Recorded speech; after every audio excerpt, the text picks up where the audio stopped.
mums. Ir galim tada pradėti. Tai labas vakaras visi, aš esu Viktorija ir Eugenijus šalia sėdi. Tai kilo mums mintis, kad išvažiavom gyventi į Šiaurės Kiprą ir pastoviai kažkas rašo iš pažįstamų, iš daugiau pažįstamų, mažiau pažįstamų, turi klausimų dėl Šiaurės Kipro, dėl gyvenimo, kitų klausimų, taip pat dėl nekilnojamo turto. Tai nusprendėm padaryti sesiją sekmadieniais, apžvalgas apie Šiaurės Kiprą, kažkokias naujienas, kam yra įdomu, kad nereikėtų asmeniškai kiekvienam atsakinėti tos pačius klausimus. Ir va šiandien mes tam ir susirinkom. Tai pirmas mūsų bandymas, tai tikiuosi įrašėt klausimus ir tikrai jų kviesite, kad galėtume būti jums naudingi. Šitas skambutis bus įrašomas, jis bus neilgas, iki 40 minučių. Tai glaustai neišsiplėsim ir jis bus aktualus ir įdomus tiems, kas domisi Šiaurės Kipru, planuoja atvažiuoti arba įsigyti nekilnojamą turtą. Tie, kas jau čia gyvena ir ilgiau negu mes, tai turbūt šitas skambutis nebus aktualus. Ir klausimus, jeigu turite, tai rašykite mums į chatą, aš paskaitysiu. Eugenijus pas mus šiandien interviu pozicijoje atsakinės ir jeigu neturėsim jums atsakymų čia ir dabar, tai galėsim jums atsakyti kitą sekmadienį, nes skambučiai bus besikartojantis. Tai va, tai perduodu žodį Eugenijui. Sveiki, Sakas. Kaip ir Vytis sakė, nusprendėm daryti tokį susitikimus, tos tokius nuolatinius. Gal sekmadienis vakaras toks tam laikas geriausias, žmonės po darbų, neišvažiavę niekur. Nes kaip ir gal daugiau gautume kažkokio atgalinio ryšio, būna ten ir Facebook'ose papostinė kažkokių naujienų, mano tas Facebook'e yra Šiaurės Kipre. Ir visko kartais neaišku, ar žmonėm ten įdomu, ką tu dedi, ar neįdomu, tai galvojam daryti tas tokius klausimų atsakymų. Tų klausimų gal bus dabar pas jūs tokių ir bendrų, sakysim, kurie aktualūs visiems ir gal aš žinosiu iš karto atsakymus ir iš karto atsakysiu.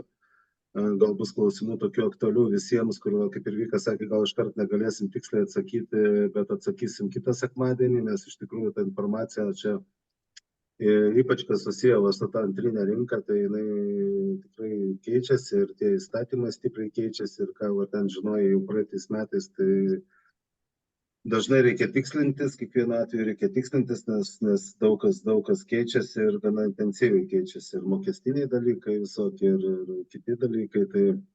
Tai va, gal bus dar tokių klausimų, kurie grinai gal ten lies tik tai asmeniškai tą žmogų, tai irgi tada aš kitiem, jeigu bus ten neįdomu, tai tiesiog aš tą klausimą surašysim ir atsakysiu irgi asmeniškai. Tai va. Mes patys čia į Kiprą pirmą kartą atvažiavom 18 metais, gana senai.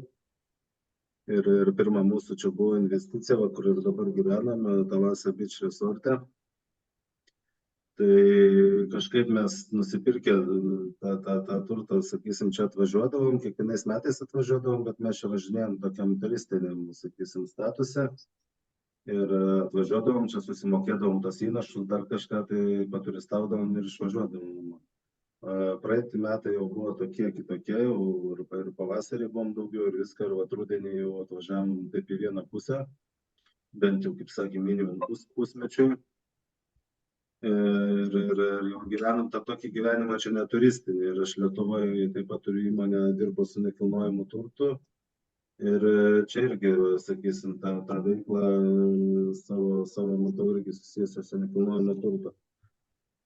Dabar čia tie paskutiniai tokie metai keli, tai čia buvo nekilnojamo turto bumas, gal nuo kokių 21 metų prasidėjęs jisai yra, kai tikrai pradėjo kaip grybai čia po lietaus augti, čia visi tie projektai vystyti ir dabar sunku susigaudyti ten visuose tuose net pavadinimuose. Iš tikrųjų, ir šiandien važiavom apsižiūrėti ten su Viktorija Vila vieną, kelis ten projektus parduodamus važiavom pasižiūrėti, tai taip sakau, nesibaigė, anksčiau dar būdavo baigėsi projektas, kažkokie laukai, kitas dabar atrodo kaip ištisa statybų aikštelė ir tikrai labai visko daug yra. Ir mums čia, jeigu buvo 18 metais, taip sunku išsirinkti tarp kokių 5-6 projektų, tai dabar įsivaizduoju iš vis tiesiog fiziškai neįmanoma būtų įsigilinti ten į visą informaciją. Tai tokiu, kaip sakant, aš nusistatęs esu kriterijus, kai investuoju ir Lietuvoje į nekilnojamą turtą, kaip sakant, yra man keli kriterijai, pagal kuriuos aš įsirūšiuoju tuos ir naujus projektus, ir antrinės rinkos projektus. Tai yra vienas dalykas, jeigu žiūri iš investicinės pusės, tai tau tas daiktas kaip ir turi, kaip ir kiekvieną investiciją atsipirkti. Tai žiūri vietą, prognozuoji, koks ten galės būti užimtumas, stebi, kokį ten yra, arba dar galbūt atsiras traukos centrai tose vietose, analizuoji tą situaciją, gal žiūri, kalbėsi ten su žmonėm, bandai gauti informacijos, kas bus dar ir kokie planai ten tų vystytojų, kas ten statysis kažkur, tai kad ir taip toliau, žodžiu. Tai vat, tikrai nėra lengva, tikrai dar čia, kaip sakant, nesame seni vilkai čia, turime jau dabar užsimesgi tokių pažinčių ir su agentūromis ir su žmonėm, kurie čia gyvena jau daug metų, sakysim, ir dirba su nekilnojamu turtu, tai ta bendruomenė lietuvių čia irgi jau šiokia tokia yra, galima sakyti, vat, pasibendraujam čia ir šiandien buvom svečiuose, tai kaip sakant, patys gilinamės, patys investuojam, nes irgi dabar ir Lietuvoje parsiduodam šiek tiek nekilnojamo turto, tai pats irgi žiūriu, sakysim, ieškausi ir savo. Dvi rinkos yra, sakysim, ta pirminė rinka iš tų vystytojų visų, kas yra nauji projektai, ir yra ta antrinė rinka, kur išlenda, kiekvieną beveik savaitę išlenda kažkokių tai dalykų, kur žmonės arba skubiai kažką tai parduoda, arba kiti ten buvo. Šitą butą, kur mes dabar sėdėm, tai mes perėmėm, iš tikrųjų, prasidėjus, čia buvo rusas kažkoks tai pasirašęs sutartį, ir kai prasidėjo sankcijos, prasidėjus karui, tiesiog jis nebegalėjo mokėti ir perėmėm gerom sąlygom per vystytoją, ten išėjo, ten gerus santykius mes čia palaikom su tos projekto eskalacija, kur gyvenam. Ir irgi aš ten darau jau, čia šiaip šitam projektui viskas yra parduota, bet turiu aš prieimą prie visos tos antros rinkos, kas čia pas juos išlenda į prekybą, tai tiesiog buvo pasiūlyta gerom sąlygom ir perpirkom. Ir su išmokėjimo planu dar perėmėm. 1+1, ten vieną mėgamą iš tą butą mes perėmėm už 80 kažkelis tūkstančius, 82 turbūt tūkstančius perėmėm. Tai kartais tokių išlenda, tai mes irgi stengiamės juos medžioti ir atsirinkinėti, sakysim, tos projektus, nes ne visą laiką, kad pigų yra irgi gerai. Turiu tokių pigių pasiūlymų, bet ten, tokiose vietose, kur kol kas dar net nesinori nei pačiam imti, nei kitiems siūlyti. Tai atvyksta toks darbas. Dabar tų klausimų aš jau čia vieną buvau matęs per chatą užrašytą. Jo, ten buvo vienas klausimas apie nuomą Cezario resorte. Ar kažkas? Ar kažkas turi, žodžiu. Aš žinau, kad Cezario resorte pats pirmas projektas, pats Cezaris pirmą tą projektą, jisai yra pastatęs prieš turbūt 18 ar 19 metų, tą pirmąjį Cezarį.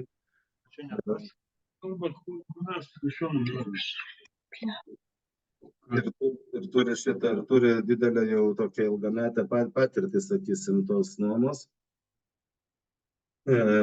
administravimo, ir esu girdėjęs gerus šiaip atsiliepimus apie Cezario resorto tą nuomos ofisą, kad neblogai jie nuomoja, ir šiaip žinau žmonės, kurie buvo atidavę ilgalaikiai nuomai, nuomavo 2 metus netoli tos Cafe Paris kavinės, tai pirmieji tenais yra namai, ten trečias turbūt Cezaris. Ir nuomavosi visai neblogai, ten 1+1 buvo butas, ten kažkur jie turėjo 500 į mėnesį, bet jie davinėjo ilgalaikiai nuomai, ten buvo netrumpalaikė nuoma. Dėl trumpalaikės nuomos, tai žinau, kad ant kainos kažkur tai 50-60 už parą už tokį butą 1+1 esam ir patys nuomavėsi per Cezarį, bet daug labai, sakysim, iš statistikos neturiu, bet šitas klausimas yra, jis man pačiam labai aktualus, nes 6 Cezaryje dabar yra baiginėjamas projektas ir mes patys irgi turim 2+1. Hilarijos name ir jau šiais metais rudenį baiginėja, tai irgi turėsim spręsti, ar mes jį įsirenginėjam ten ir nuomojam, ar mes jį parduodam, ar mes ten dar kažką tai darom. Žodžiu, tai man va tas va su Cezario ta nuoma irgi tas klausimas aktualus. Aš va irgi kaip tik planavau susirinkti daugiau informacijos.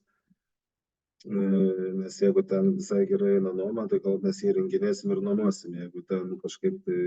Bet ten, aš manau, daugiau ilgalaikė tokia nuoma, nes ten yra vis tiek toliau nuo jūros, sakysim, tas Cezario tie projektai nėra kaip Talasova, kad čia pas mus va, pliažas šalia ir viskas, ir toks ten daugiau žmonės, kiek aš pažįstu žmonių, tenais Cezaryje gyvena, pastoja, kas dirba, pavyzdžiui, internetu, ir ten vat, vaikams ten darželiai šalia visai yra, ten tos parduotuvės šalia, ten toks kaip ir nedidelis miestukas, kur žmonės gyvena pastoviai ir daug kas ten nuomos ilgalaikiai nuomai. Dalinai gal tik atsakiau šitą klausimą, aš pats turėsiu gilintis į tą nuomą, sakysim, kažkokią statistiką ir kas liečia Cezarį, nes patys ten turim turtą ir galvosim, kaip toliau su juo daryti, ar pardavinėti, ar nuomoti. Ačiū. Ir tada Jolita turi klausimą, ar statytojai naudoja investuotojų pinigus projekto vystymui? Matau. Taip, ar statytojai naudoja investuotojų pinigus, tai žinoma, jie tik iš tų pinigų, jeigu aš teisingai suprantu klausimą, tai nes daug tikrai projektų, ypač dar čia keli metai atgal, taip ir dabar, aišku, prasidavinėja iš brėžinių. Tiesiog tai būna, kad tie pinigai surinkami ir turbūt paskui naudojami. Talasoje irgi tas pats buvo, pats pirmas blokas buvo pastatytas čia gal 15 metų atgal, paskui visą laiką vyko lygiagrečiai pardavimai, statėsi tie blokai, dabar iki pat jau paskutinio pasistatė ir šitas projektas baigtas yra, bet lygiagrečiai vykdavo pardavimai ir šalia statybos. Tai jeigu gerai supratau klausimą, tai taip, tai jie tik tuos pinigus ir naudoja vystymui. Yra didelių vystytojų, kad ten tas pats Cezaris ir Evergrynas, ten, kur jie turi tikrai didelį kapitalą. Vienu metu jie vysto, čia net po Evergrynas turbūt vienu metu dabar vysto kokių 15 projektų, tai jie finansuojasi jau iš kitų projektų, jau ten, kaip sakant, didelė kompanija. Yra mažesnės kompanijos, kurios irgi ten, aišku, pirmas susirinks, paskui padarys. Gerai, dar vienas klausimas Ramanto. Matai? Kiek laiko užtrunka visas dokumentų tvarkymas, kiek tai kainuoja, dabar kurių dokumentų? Pirkimo dokumentų. Tai man tai, jeigu gali įsijungti garsiakalbį ir patikslink klausimą. Pasakyk man tai. Pirkimų. Tai vėlgi, čia jeigu perki tu iš vystytojo, tai labai ten viskas greitai vyksta, iš tikrųjų, nes viskas yra atkalta jau sistema, paruošta ir tu pasirašai sutartį, sumoki tą pirmą įnašą, pasirašai tos grafikus ir viskas, ta prasme, nėra ten daug to tvarkymo. Žymiai, sakysime, sudėtingesnis pirkimas yra iš antrinės rinkos. Nes irgi, va čia kaip ir palyginimui, Lietuvoje labai paprasta ten tas būto pardavimas, tai, nes vienas dalykas, kai tu perki būtą, kaina ten būna aiškiai, sakysim, 100 000, parodai, važiuoji pas notarą, performinat ir viskas. Čianais retas žmogus turi jau išsipirkęs pilnai. Retas žmogus čia turi pilnai išsipirkęs ir kad tas turtas yra grinai jo. Dažnai čiagi yra vystytojai duoda atidėjimus mokėjimų ir žmogus, tas, kuris turi tą būtą, jis realiai dar būna neišmokėjęs pilnai už jį, tai tas būtas priklauso vystytojui. Tai va tada gaunasi irgi dalyvauja tokiuose procesuose, dažniausiai pardavimai daromi per advokatus, per advokatų kontoras. Ir sudaromos tokios kaip trišalės, sakysim, sutartys, tai parengama nauja sutartis naujam pirkėjui. Vyksta tuo pat metu atsiskaitimas su buvusiu savininku ir antriniai rinkoje labai yra skirtingos sąlygos priklausomai nuo vystytojų. Kiekvienas vystytojas taiko savo politiką. Vieni leidžia parduoti, kai yra 50% išmokėta, sakysim, jeigu tavo ten būtų kaina 100 000, tu pirkai su 30% įnašu, tai jeigu tu dar tik nupirkai, va, sakysim, su 30% įnašu ir dar ten padarai tik pirmas įmokas, tau gali iš vis vystytojas neleisti parduoti, tu ten turi nors pusę išmokėti. Tai čia vienose, kai kuriuose projektuose, pavyzdžiui, va čia Talasai, tai iš vis neleido dabar, neleido perrašyti grafikų, taip kaip mes šitą būtą nupirkom prieš kelis metus, jau čia dabar žmogui neleido, nes irgi pas mus šiandien yra parduoda Lietuvė, 1+1, tikrai už gerą kainą parduoda ir kaip pavyzdį pasakysiu, jinai nori gauti 100 000, bet vystytojas nustatė kainą ne mažesnę, kaip 120 000, iš kurių ten nemažą dalį sudaro ir mokesčiai, ir titulo mokestis, tai 6%, čia pabaigoje pačioj susimoka tas pirkėjas, bet dar profit tax, sutarties perrašymas, ten kainuoja kelis tūkstančius būna irgi, kaip kuriam projekte, Evergrynas 3000 ima už sutarties perrašymą ir kiekvienas tas vystytojas taiko skirtingą politiką ir reikia gilintis į kiekvieną atskirą atvejį, dėl to tas pardavimas yra gana sudėtingas antrinėse rinkose ir geriau daryti arba per savo advokatų kontorą, arba nebent jau labai pasitikė, sakysim, vystytojų, ten su jais dirbi, tai galima daryti ir per jų advokatus. Tai va. Gerai, Kasparas dar turi klausimą, paskaitysi, bet žinais. Norint iš brėžinių, ar yra kažkoks standartinis laikotarpis, kiek laiko trunka? Tai standartinis laikotarpis dažniausiai yra 2 metai projekto. Ir dar būna duoda tą tokį plius minus 4-6 mėnesius, nes jeigu būtų vėlavimai arba dar būna kažkokie tai ten dalykai nepajungti, nepadaryti, tai dar būna iki 6 mėnesių. Dažniausiai projekto yra laikotarpis 2 metai. Ir įmokos mes, pavyzdžiui, mokam, čia kaip irgi, kaip susitarsi, dažnai pasirašant sutartį, tavęs klausia, kaip tu nori mokėti, ar tu kas mėnesį nori mokėti, ar tu ketvirčiais mokėsi, ar ten neši iš karto už pusę metų, ar kažkaip. Mes mokam ketvirčiais. Dažniausiai pradinis įnašas 30, bet, čia mažiausias, sakysim, pradinis įnašas 30, būna 35 dažnai. Talasoje, čia, pavyzdžiui, būdavo 50% įnašas ir dabar, kur žiūrėjom Gizeliurte į naujus projektus, tai irgi 30, kas, kaip sakant, išsimokėjimai nori, tai yra kai kurie planai labai palankus, pats geriausias planas, ten kokie sumatęs, tai ten 30 pradinė įmoka likę per 60 mėnesių. Nes tas laikotarpis išsimokėjimo dabar pastebėjau, kad naujose projektuose irgi kaip ir gerokai patrumpintas yra ir maždaug trunka panašiai tiek, kiek, iki pabaigos, sakysim, iki 3 metų, sakysim, kažkur tai. Mes čia Talasoje turim išsimokėjimą 7 metus, bet čia pas mus yra 4,9% palūkanos dar yra prie tų 7 metų, kitur nėra to procentų palūkanos. Tai kiekvienas tas projektas yra skirtingas iš tikrųjų. Neringos klausimas, į kokį antą geriau investuoti, būtus apartamentus ar vilas? Turiu nusipirkus 1+1 Cezarį, nuomoti ir parduoti, tai jeigu pirkot nuomai, tai nuomoti, jeigu pirkot pardavimui, tai parduoti. Iš tikrųjų, tai siūlyčiau, aš irgi lygiai tam pačiam esu klausime, pas mus Cezarėje 2+1, tik tai dar nebaigtas, baigė šiais metais, tai kaip ir pradžioje kalbėjau, tai tiesiog prasianalizuosim kokią ten tavo nuomos rinką, galbūt jeigu matysim, kad viskas gerai nuomosim, jeigu matysim, kad gal ne to tikėjomės, tai gal pardavinėsim. O į kokį NT investuoti, tai jei turit galimybės, tai vienareikšmiškai į vilas, sakysim. Kodėl?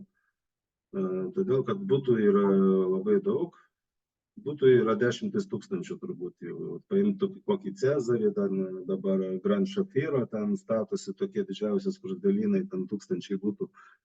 Ir tai būtų dažniausiai mažai, ten studijos 1+1, tai jūs, jeigu ten turit tokį būtą kažkur tarp 1000 tokių pačių būtų, tai įsivaizduoti reikia, kad tikrai ta konkurencija irgi bus parduodant. Ir jeigu ten vieta kažkokia nėra kažko įspūdinga, tai jūsų vienintelis konkurencinis pranašumas bus mažesnė kaina negu kitų parduodančių. Tai čia pats blogiausias variantas yra, kai tu gali konkuruoti tik kainą, leisdamas. Kai negali kažkokį dar privalumą, sakysim, parodyti. Tai Cezaris toks yra ekonominis, sakysim, ten segmentas, tai nežinau, tenais šiaip vieta populiari, tai šiaip ir ta nuoma turėtų eiti, bet įdomu, kuriame jūs ten projekte, kiek kelintam ten Cezarį? 6, tai atsiprašyta, tai mūsų irgi šešta, mūsų tik 2+1, tai vat, irgi spręsim tą klausimą, ar nuomoti ar parduoti. Aš pirkau tenais, nes papuoliau dar ant gana žemų kainų. Pirkau 22 metų turbūt pradžioje tą 2+1 ir man ten kainavo jisai 90 kelis tūkstančius. Tai jau dabar ten net 22 metų pabaigoje jau kainoraščiuose tokie būtai ten buvo kažkas netoli 140 tūkstančių. Labai kainos labiausiai išaugo tais 22 metais. Apie vilas kalbant, tai aš prisimenu tokį dalyką, kai mes važinėjome pačius pirmus tos turus ir pirmą kartą čia viską rodė 18 metais. Ir mes buvome Maldyvuose, kur va dabar tas restoranas ten ir ten tokie visai faini prieš tą sodą, ten visai tokie, kaip faini, gražus, tokie nedideli bungalų šiaudiniais stogeliais, visiškai atrodė paprasti namukai. Tada juos statė dar. Ir mums sakė kainas 250 kažkur tūkstančių iki 300 gal ten arčiau jūros. Ir mums tuo momentu atrodė tai visiškai kosminės kainos, nes tie bungalų ten vilom nepavadinsi. Visai atrodė nedidukai, tokie vieną aukštą ir atrodė, už ką čia mokėti tokius pinigus. Dabar jie ten visi sakė, virš milijonų kainuoja. Kodėl taip yra? Todėl, kad tom vilom nėra tos vietos, sakysim, tiek tom vilom ir tų vilų tikrai bus mažiau. Negu būtų prikepta daugiau aukščiuose namuose, ištisuose rajonuose, kaip ten Cezaris, sakysime, kažką tai ten, ten yra kaina tik tai. Vila dažnai žmogui būna patinka ir jisai net nežiūri tą kainą, jam ta vieta patinka ir jisai ima. Kas liečia kainas vilų, tai dabar irgi, kur statomos naujos vilos, tai kainos yra labai didelės, bet būna išlenda toj antriniai rinkoje, tai tikrai yra vienas variantas labai geras, sakysim, pagal kainą ir pagal vietą. Kaip tik ir netoli to Maldyvų ir yra jisai, ten SNTP rajone ir 100 metrų nuo jūros ir ten tokia tikra vila, sakysim, ten per kelis aukštus. Akmeninė vila, normalaus ploto, ne bungalų, tai dabar jinai yra statoma šiuo metu ir jos kaina ten apie 600 tūkstančių, tai čia skaitosi labai gera kaina dabar. Ir dar va šiandien apsižiūrėjom Evergreeno Oasis projektą.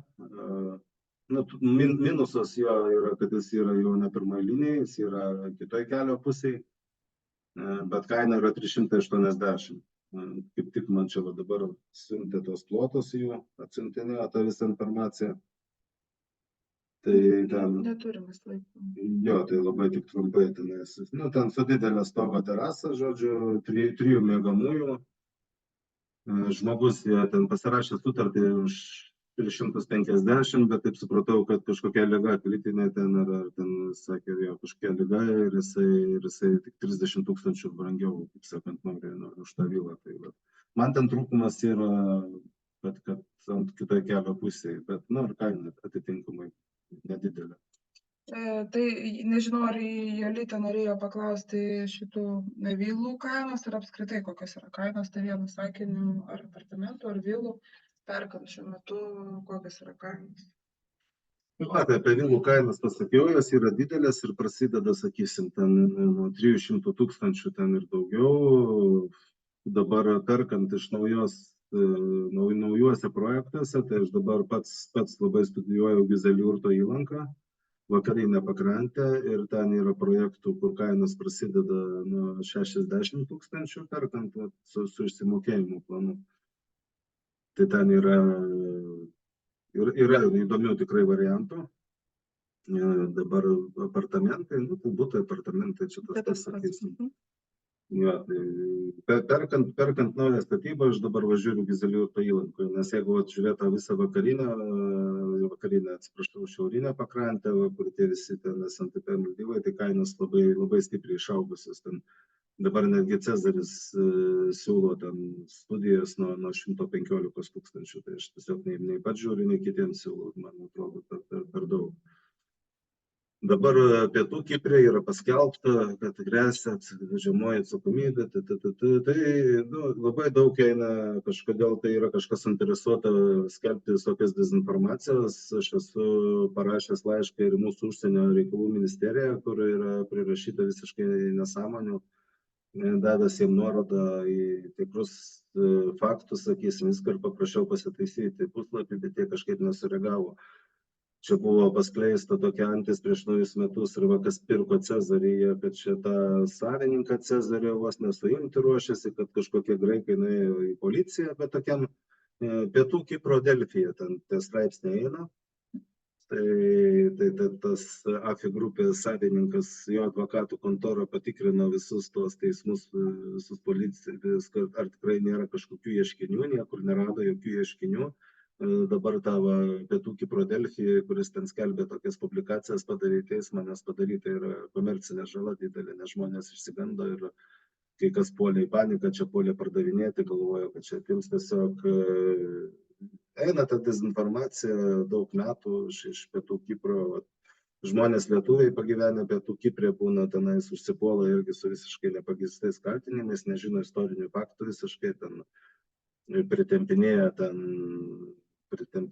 kad ten vos ne tas pats kaip šitam Kryme čia investuoti, dar kažką, tai ir tiesiog net nesidėliam į diskusijas, nes nėra prasmės, nes ten dažniausiai tie teiginiai yra absoliučiai nieko nepagrįsti. Kiek vilų kainos, tai jo, sakau, vilų kainos prasideda maždaug nuo 300 tūkstančių, turiu vieną variantą, tik tai vieta yra, sakysim, vieta yra tikrai ne prie jūros, važiuojant jau į tą Ragą, kur link Asiliukų di Karpazo, prie netoli gal kokį 10 minučių kelio nuo jachtų klubo, tai čia privalumas, sakysim, tas jachtų klubas, bet pati projekto vieta yra tarp dviejų autostradų. Tarp dviejų autostradų, tai man tokia nepatraukli vieta, neišvystyta infrastruktūra kol kas, bet ten parduoda, kiek atsimenu, nori gauti, išeit žmogus nori su savo pinigais, ten irgi turbūt 3 miegamųjų bungalų kažkas apie 125 kvadratus, tai tenais parduoda 220. Tai čia pigiausia kaina. Bet man vieta ten visiškai nežavinga tokia. Ar skiriasi kainos apartamentų? Tai taip, ir skiriasi labai. Pas mane dabar yra tam Grand Shapire. Lietuviai turi 4 butus, kur nori parduoti dėl įvairių priežasčių, ten finansiniai sunkumai ir dar kažkas. Tai pats žemiausias aukštas, ten daugiau aukštas pastatas, kiek ten iš viso aukštų, ten apie 20. Tai trečiam aukšte kaina 105. O 14 aukšte, čia angliška ta sistema, tai pas mus būtų 15 aukštas 162. Tai čia tokios buvo kainų sutarčių, sakysim, tai jie nori išėti taip su savo pinigais, tai ten aišku dar kažkiek tai prisideda tie mokesčiai perparduodant, tai dar būtų daugiau. Tai kainos nuo aukšto labai skiriasi ir kuo aukščiau, tuo yra brangiau. Tas pats ir Gizelviurte Vergynų naujose projektuose irgi. Kuo aukščiau, tuo brangiau. Bet aš, pavyzdžiui, nepirkčiau, tikrai nemokėčiau už tą aukštą trečdaliu brangiau, tikrai neapsimoka. Gal galima būtų, tarkim, jeigu ten būtų kainuoja 100 tūkstančių pirmame aukšte, aš ten už 15 aukštą, gal sumokėčiau 105 tūkstančius, bet ne 150. Nes vienas dalykas, tu prie to lango ten atsistojęs nestovi, jeigu ten kažkoks ir vaizdas yra. Dažniausiai tu atvažiavai čia į salą, į kurortą, tu kažką tai veiki, tu varai prie jūros, kažką tai veiki, tu nestovi prie to lango atsistojęs ir nežiūri į tą vaizdą. Čia tokia iliuzija perka, žodžiu. Vienas dalykas, kitas dalykas yra sala gana, ypač Gizeliurto įlanko, yra gana vėjuota. Ir yra žmonės irgi nusipirkę aukštutinėse aukštose, ten sumokėję. Ir mato, kad galbūt ir ne visai gerai padarė, nes retai kokią dieną tu toj terasai pasėdėsi, kad nebūtų vėjo. Tenais labai vėjuota paveiksliukė prezentacija dar kažkur atrodo fainai, bet realybėje gali būti taip, kad tu ten tiesiog nesinaudosi to aukščio privalumais, nei prie lango stovėsi, nei terasą sėdėsi. Gerai, ačiū, ir pas mus laiko 5 minutės, tai jeigu dar kažkas turi klausimų, galite arba juos parašyti, arba užduoti. Taip, antriniai rinkoje, kaip perpėdė, kas apmoka tą dalį, iš biurokratijos pirkėjas ir pardavėjas. Paprastai tai pirkėjas. Pirkėjas moka ir, tarkim, toks pavyzdys, čia žmogus Talasai nori gauti 100 000, vystytojas nustato čia savo sąlygas, kokia ta gali būti žemiausia kaina ir pasako 120. Ir iš to 120 000, sakysim taip, 14 000 nueina visokiem mokesčiam, 6 000 nueina komisas, brokeris, sakysim taip, kažkur pasiskirsto, va čia būtent su šituo vystytoju antrinė rinkai. Žinoma, viską tą sumoka jau tas pirkėjas, kuris perka. Ir dar sakysim, jisai jau išsipirkęs tą turtą, dar yra čia tie titulai, tai kaip žemės mokestis, tai yra 6%, pirma dalis ir dar yra 6% antra dalis. Aš, pavyzdžiui, nežinau, šiaip 12% skaitosi, bet be tos antros dalies 6% niekas kažkaip neperka, nes galima ir parduoti, neišsipirkus to titulo, tik tai tiek, kad tu nevaldydamas pilnai to savo titulo, tai esi šiek tiek priklausomas nuo vystytojo, kuris turi tą titulą. Na, yra čia tokių niuansų, kurių nėra atitikmenų, sakysim, Lietuvoje. Lietuvoje nėra tokių titulų. Nu, kaip sakysim, čia būtų žemės, kad tau priklauso ta žemė, po tavo būtų dokumentas tas titulas. Tie titulai irgi čia yra skirtingų rūšių ir jeigu ypač naujas projektas, ir dar vystytojas nelabai, jeigu žinomas, nelabai ten aiškios reputacijos, tai reikia žiūrėti, koks tas žemės titulas, kad nebūtų ginčytinas tas titulas. Tai reiškia, jie ten yra pagrindė 3 rūšis, tas mainų, tai reiškia atkeistas, nes veikia čia komisija tokia, kuri po konflikto jau kokia 20 metų tokia veikia tarp Pietų ir Šiaurės Kipro sudaryta komisija, kuri sprendžia tos žemės klausimus, tų kipriotų graikų, sakysim, kurių čia buvo kažkur tai žemė, ten jų tėvų ir kažką, tai jie palikė, jie perbėgo į pietus. Panašiai kaip ir pas mus yra komisija, kuri irgi ten, sakysim, kai atėjo 40 metais sovietai į Lietuvą, ar ten kažkokios žemės buvo mūsų ten senelių, tai pagal tam tikras išvadas irgi yra komisija, bet dabar ten, pavyzdžiui, kelias ar aikštė ar mokykla stovi, tai tau duoda kitoje vietoje tą žemę. Tai va čia to panašių principų veikia ta komisija ir kai kurie tie titulai yra iškeisti jau, turi patvirtinimą, kai kurie vadinasi turkiškai, tai reiškia visą laiką ten buvo turkų kipriotų žemė ir nėra ginčo kaip ir objekto. Tai esmė tokia, kad jeigu ten nusipirksi kažkokiam projekte būtą, kur yra galbūt ant kažkokios ne visai aiškaus statuso žemės ir yra nedidelė teorinė tikimybė, kad kažkoks tai graikas kažkada tai ten per teismo kokius sprendimus ateis su pretenzija ir paprašys tavęs mokėti kompensaciją ar ten nugriauti tavo ten tą namą, bet čia tokia tik labai teorinė, nes jau paskutinius gerus 10 metų, jeigu nedaugiau, jokie teismai dėl šitų žemių nevyko. Aš matau dar 2 klausimus, bet mes turbūt turim tik tai 1 minutę arba 2, tai Kasparai, tavo antras klausimas, ar reikalingi kokie nors leidimai nuomai, ir Simonto klausimas, aš juos užsirašiau ir mes jums atrašysim ir pakomentuosim, jeigu skambutis nutrūks, bet dabar... Aš atsakyti, kiek spėsi, tada žodžiu, taip, nuomai kažkokios licenzijos dabar kaip ir nebuvo reikalingos, bet mes mokam mokesčius, 16 kažkur procentų yra mokesčiai, jų mokesčių inspekcija turi užsiregistruoti.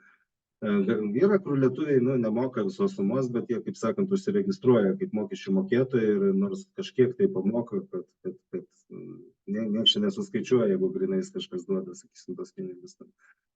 Rafi grupė yra patikimas vystytojas, kiek patikimas man sunku spręsti, aš pirkau ten, aš turiu su jais sutartį, dabar stato man tam 6 Cezarį 2+1.